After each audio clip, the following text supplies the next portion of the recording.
Just the camera, or the, yeah.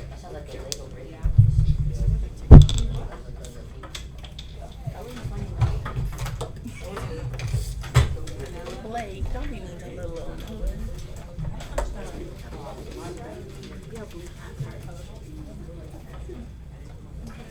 The glue didn't work. The glue's not working. Glue's not working? It's not sticky. Mine is. I'm gonna just use mine. Yeah, it's not the best quality glue, but I apologize.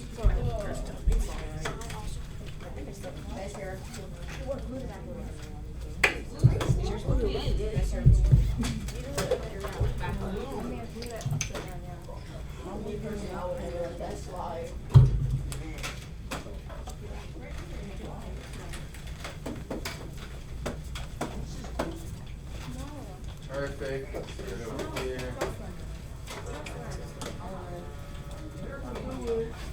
Awesome.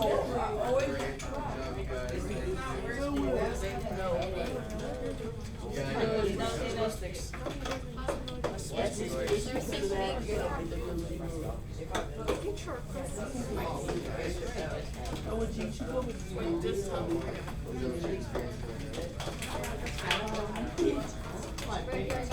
I would never see that.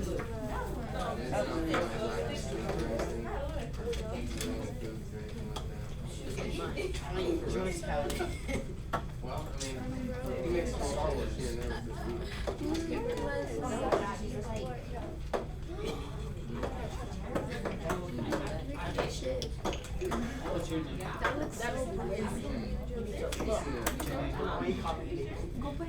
I was texting her. Why does my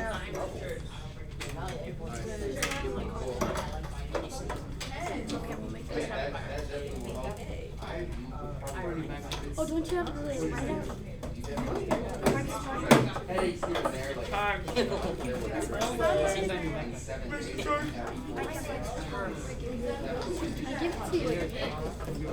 I give it to you. more than that, I would definitely. Keep our hands to ourselves.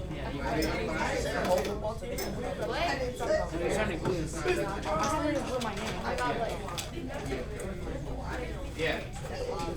$2? Alright, you want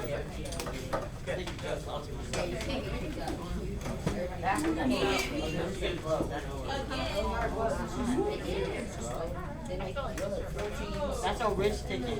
Raisin.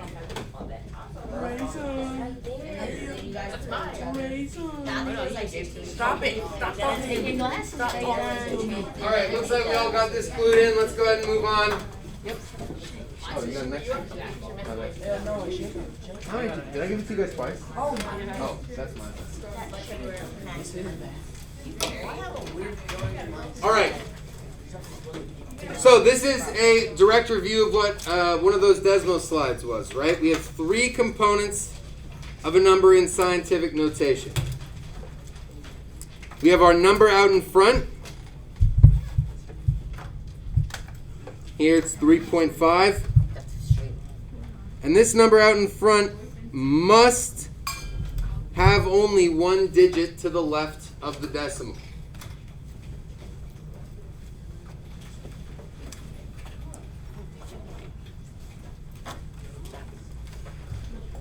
So everyone, we're going to try reading this all together, just so I know all of you have said it out loud. So ready?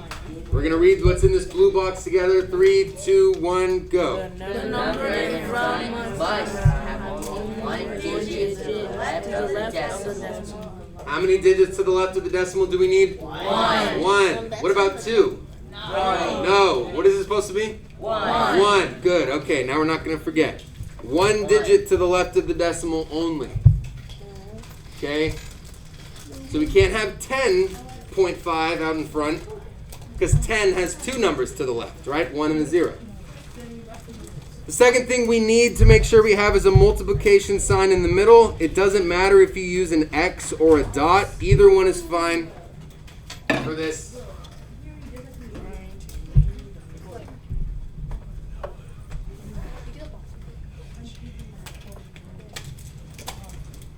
What sign do we need in the middle here?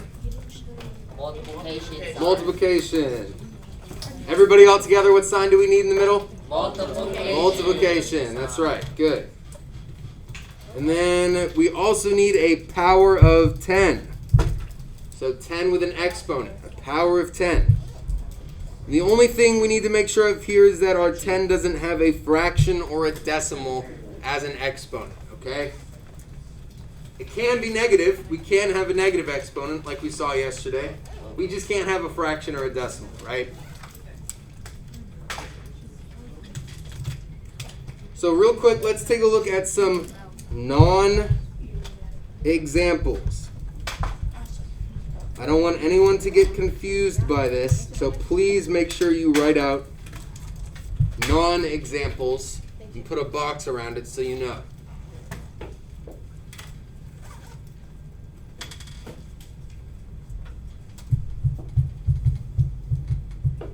So these are not examples of numbers written in scientific notation. They're examples of incorrectly written numbers in scientific notation, okay? So if we had 35 times 10 to the fourth.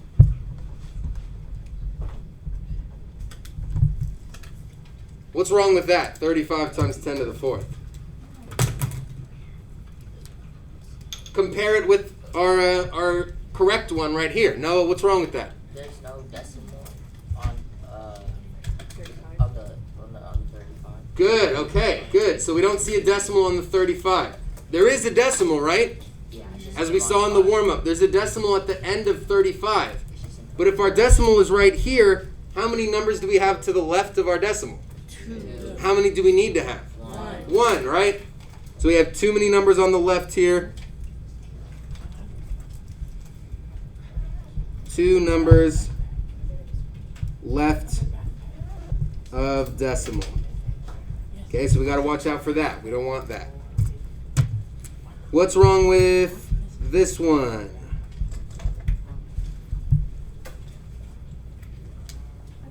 Jordan, tell me what's wrong with this one, buddy. There's no multiplication sign. That's right, no multiplication sign. We can't have that either.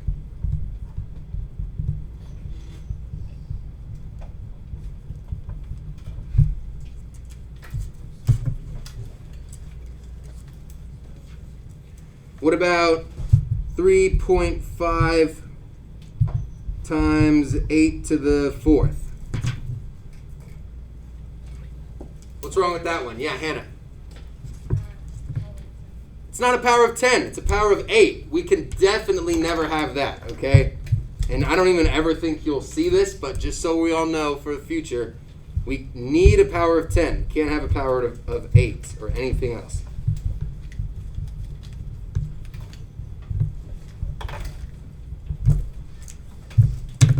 And then finally, what's wrong with this one? 3.5 times 10 to the 4.2. What's wrong with that one there, Blake? You can't have an exponent. That's right. Decimal exponent, we cannot have that. Can't have a decimal exponent. So I want to make very clear these are not examples of correct scientific notation. That's why they are non-examples, just in case you've never heard the term non-examples before. So let's go ahead and take a look at something interesting. What happens when we do something like this?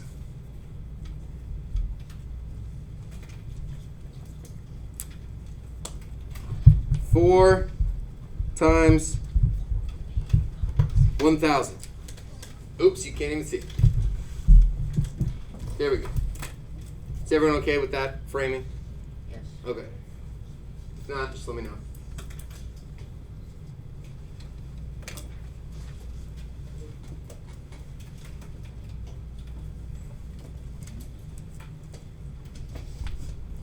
So what happens when we do 4 times 1,000? What do we get? What's our answer here going to be? 4,000, right? 4 times 1,000 gives us 4,000.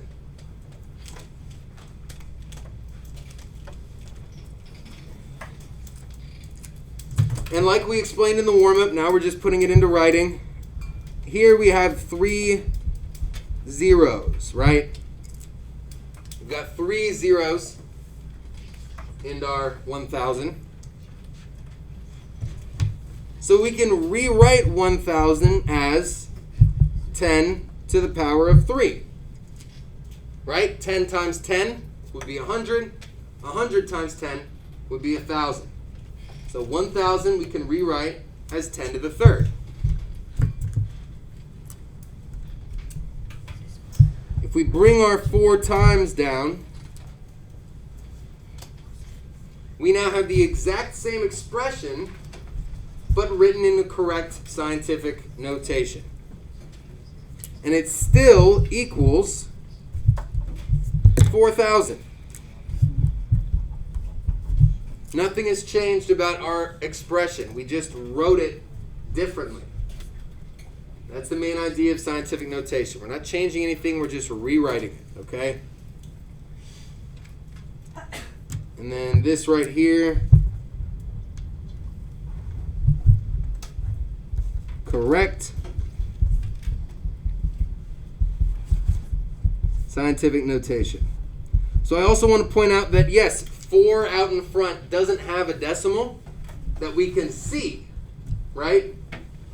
But writing it as 4 is completely fine. We could write 4.0 if you want, but you don't have to.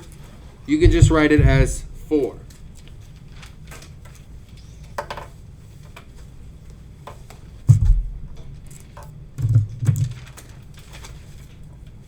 And somewhere where you have some room, I want you to write this.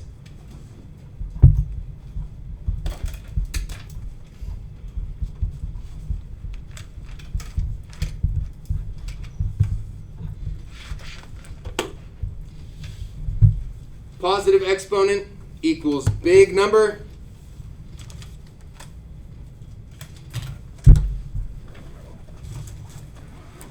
And a negative exponent equals a small number.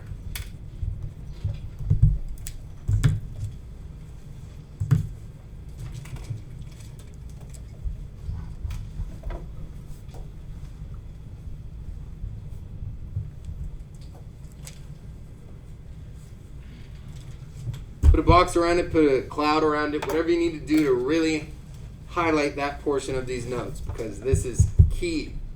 We gotta remember. Positive exponent, big number.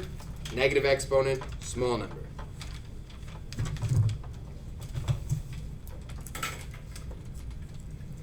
Let's go ahead and convert from scientific to standard notation. If you don't have a left column, that's all right. You can just write it like a normal note.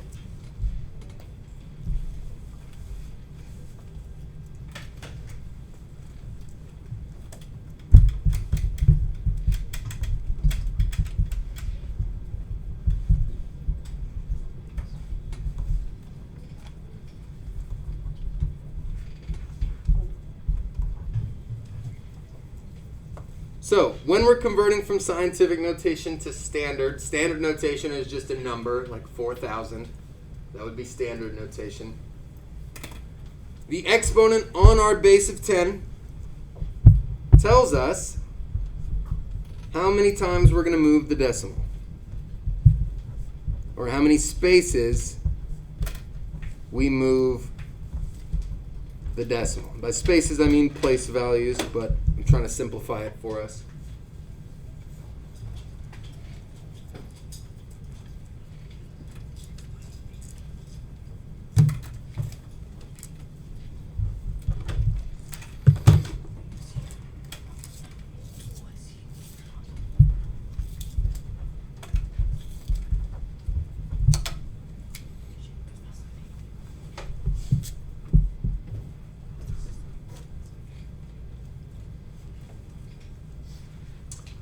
All right. So we're converting from scientific to standard, so we're starting with something in scientific notation like this. Once we talk about this, we'll flip it around. We'll go from standard to scientific. The exponent on our base of 10 tells us how many spaces we move the decimal.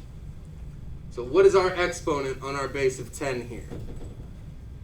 Jordan, what's our exponent? 5. 5, right? We got an exponent of 5. So this means we're going to move our decimal. Let's rewrite 2.5. We're going to move our decimal 5 spaces. Now, are we going to move it to the right or are we going to move it to the left? Right. To the right. Why do you say to the right? Jordan, I appreciate it. Hannah, why do you say to the right? One more time. We have a positive exponent. We're making a big number, right? We see this positive exponent. We know, all right, 2.5's got to get way bigger. So, how much bigger? 5 spaces. 1, 2, 3, 4, 5.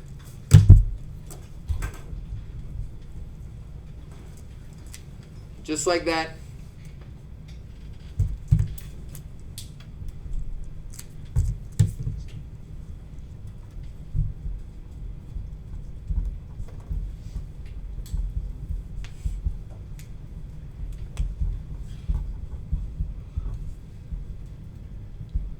So we're going to move 5 spaces to make a big number, right? All we have to do is fill in these spaces with zeros. 0, 0, 0, 0, just like that.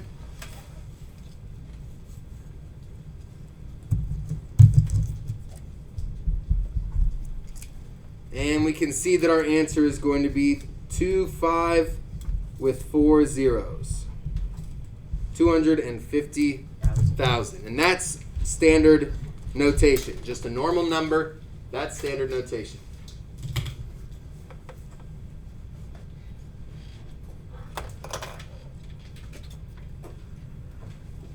So the expression that we started with, 2.5 times 10 to the 5th, is the exact same number as 250,000. We just wrote it in a different way, right?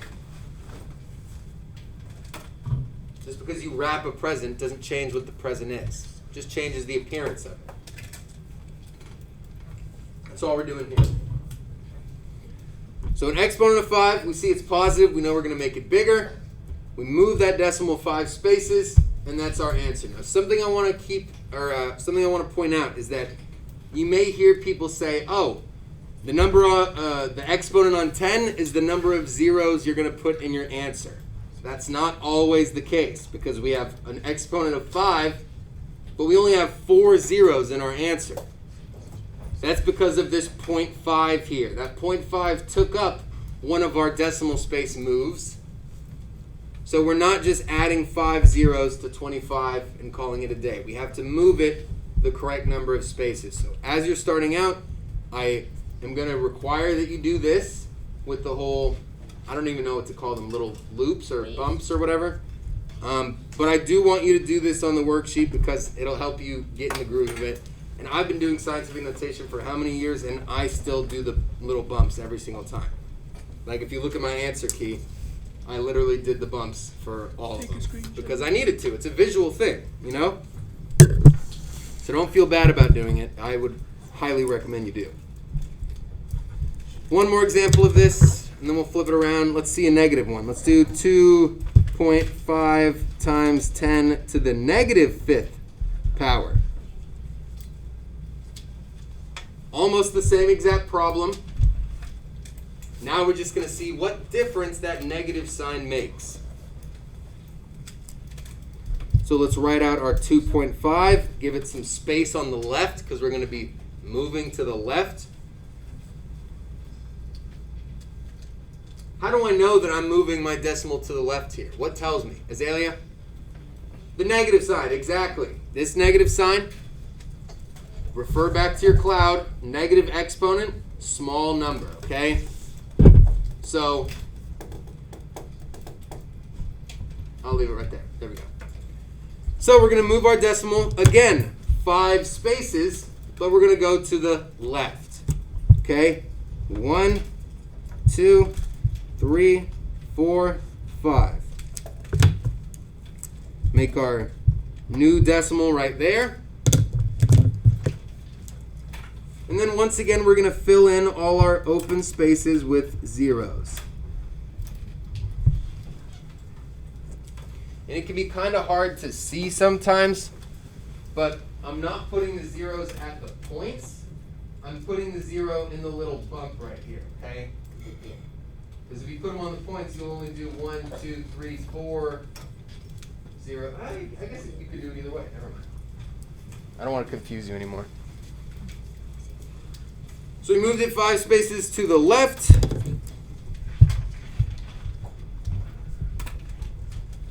Move 5 spaces to make small number.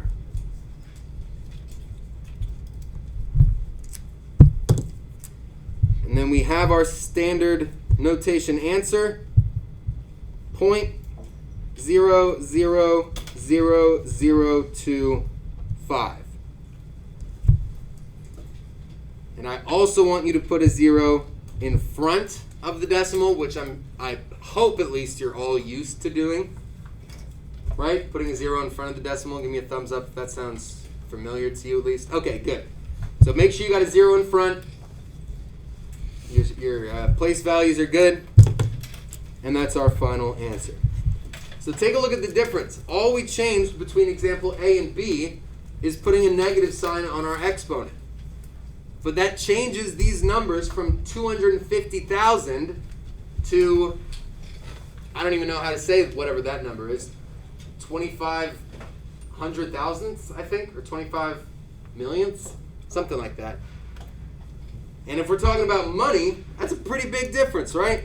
This is like 1/64th of 1 cent, and this is $250,000.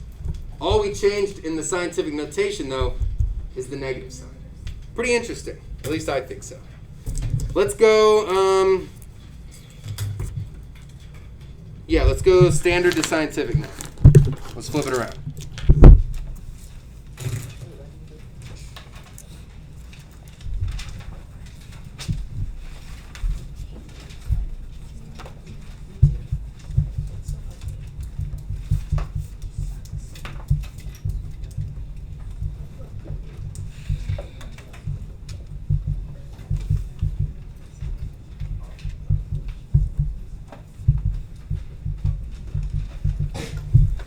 Now we're going to convert from standard to scientific notation. And for this one, we got 3 steps. Number 1, I love steps. I think it makes everything easier. Number 1, we're going to need to identify where the decimal is. Pretty simple step 1. If the decimal is already visible, great, you've identified it. If not, we got to make sure it goes in the right spot, which is right behind the number, right? We'll see what that looks like. Step number 2 is going to be move the decimal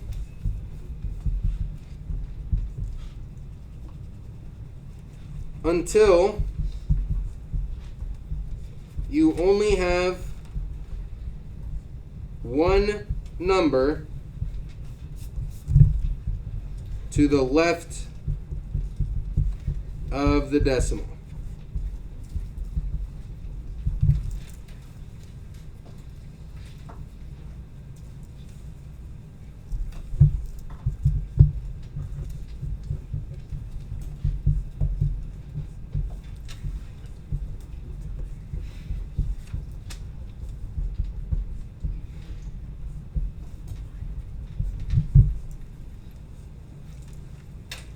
Step 3 is just count the number of spaces you moved, and that's your power of 10.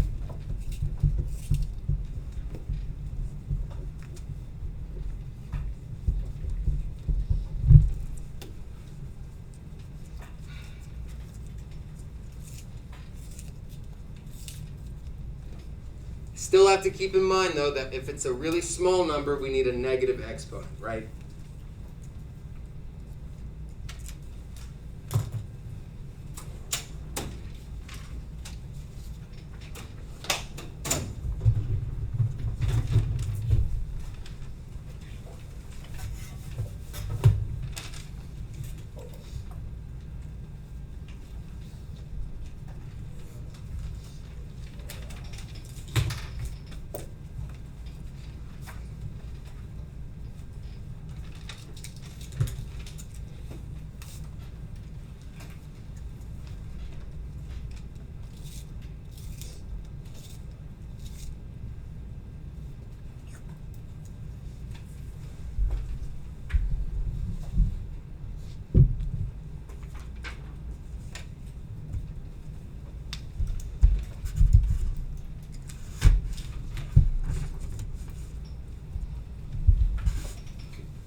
All right.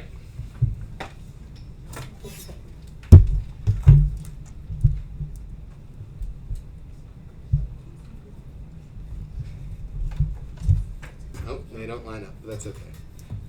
So let's go from standard notation now into scientific notation with 26,000.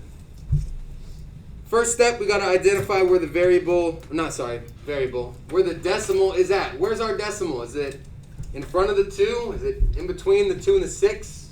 Where is it at, Jordan? At the end. At the very end, after this last 0? Thumbs up if you agree with Jordan. That's where the decimal goes. Okay, guys, thumbs up if you agree with Jordan that the decimal goes at the end of this 0 here. Okay, good. That's exactly where our decimal is going to be. Okay, so that's step 1, identify the decimal.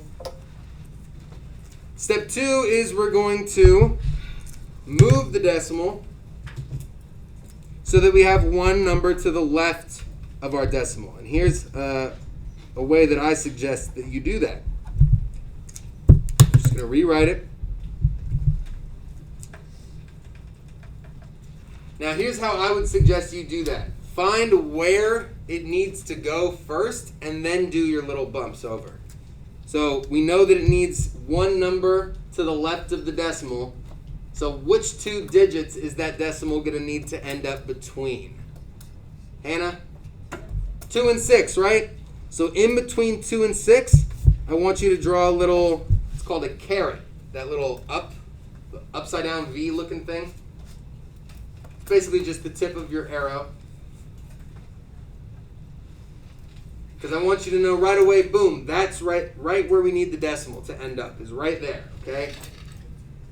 Then we can move 1, making sure that we land in between the numbers, right? Not on the numbers.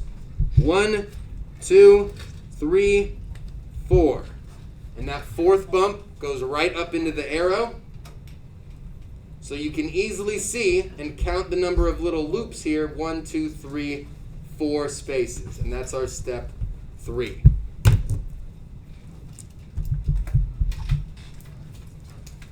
So our decimal is now in between 2 and 6. We can shed off those zeros that we don't need. And our number in front is going to be 2.6. That's perfect for our scientific notation. We've got one number to the left of our decimal. Times, what base are we going to use here? Noah? What base are we going to draw right here? Oh, so no, 10. 10, right? We got a base of 10 and an exponent of, go ahead, anyone? Yeah. 3, very close. We got to count the number of bumps. So we got 1, 2, 3, 4 total spaces that we moved. So we've got an exponent of 4. Thank you very much.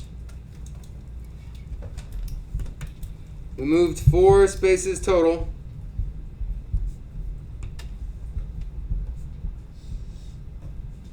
So our power is 4. And that's our answer, 2.6 times 10 to the 4th. And we can use that little yellow sheet and check off to make sure everything's right. Do we have only one number to the left of our decimal? Yes, we do. Do we have a multiplication sign in between? Yes. Do we have a power of 10? Yes. And do we have an exponent with a decimal? No, we don't. So that's exactly the notation we want. That's our final answer. I'll run through a quick example of this with a negative exponent because I want us to get to work. Let's do 0.00075.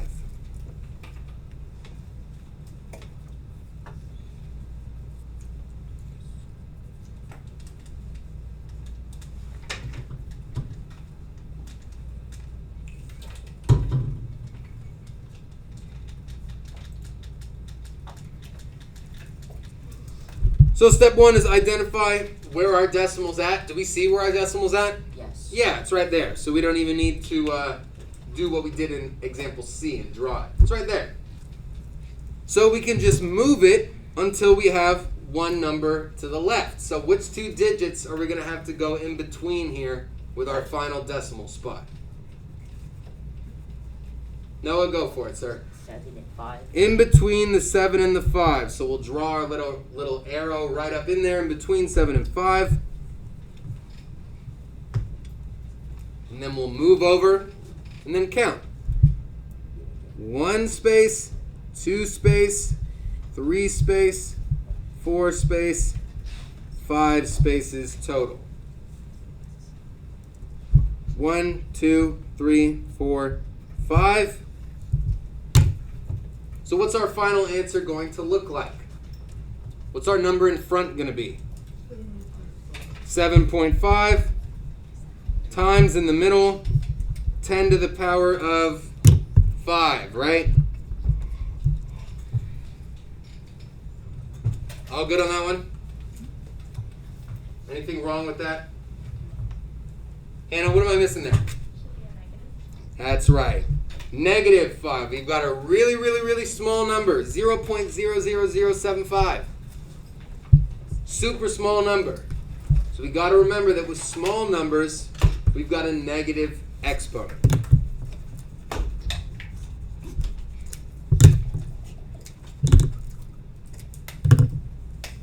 Questions on that? Beautiful.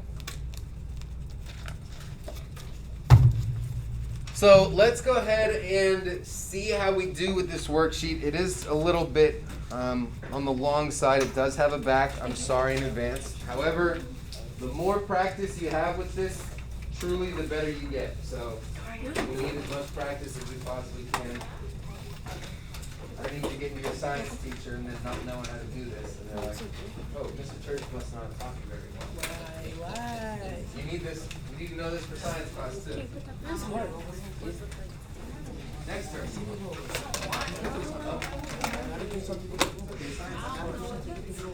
Put it back. You put it back. I don't think you'll need any more supplies, so group or seat number 2, if you want to make sure everything's back in there. Yeah. Oh, sorry.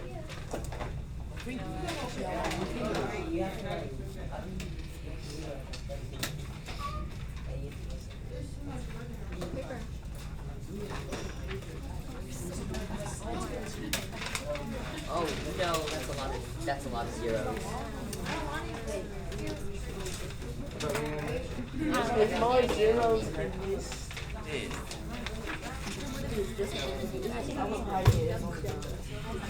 I had to get it away.